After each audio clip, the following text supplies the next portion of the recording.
Merhaba arkadaşlar, Beri'nin kanalına hoş geldiniz. Bugün ben küçük bir slime yapacağım. Burada kendim yaptığım katılaştırıcı sıvım var. Burada tutkalım var. Burada kabım ve burada da boyam var. Ben mor boya kullanacağım. Şimdi önce tutkalı dökmem gerekiyor. Bu şekilde.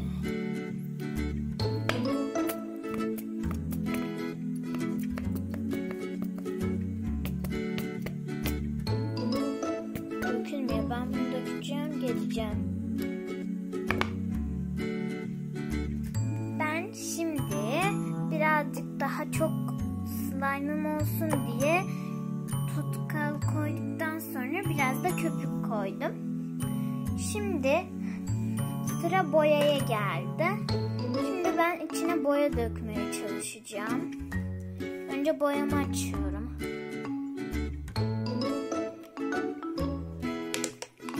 Kapağı gitti. Şimdi birazcık boya dökeceğim. Bu kadar boya yeter. Biraz da fazla.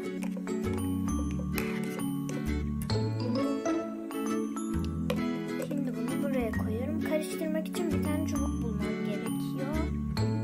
Şimdi karıştırmak için böyle bir çubuk buldum odamda ve karıştırmaya başlıyorum. Tutkalla köpüğü bu şekilde karıştırıyorum. Eğer bu bana birazcık küçük gelirse, aslında küçük görünüyor ama aslında büyük bir slime. Çok büyük olmasa da.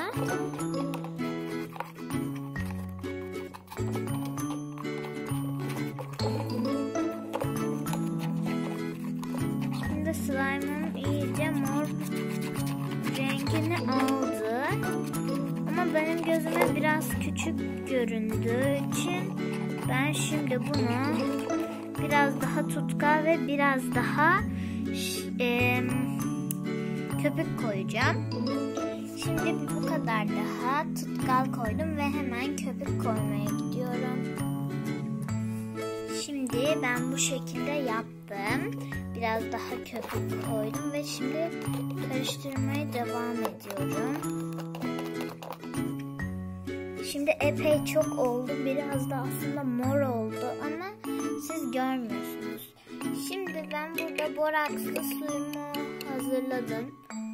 Ve biraz dökeceğim. İnşallah olur. Olmazsa bu kadar tutkalı ne yaparım bilmiyorum.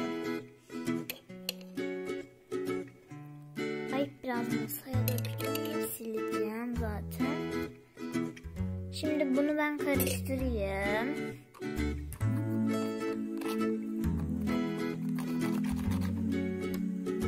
Kesinlikle olmadı. Yani yapmaya çalıştım.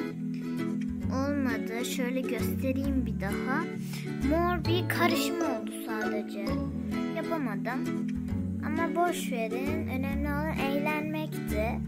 Yapmaya çalışıyordum. O zaman bay bay.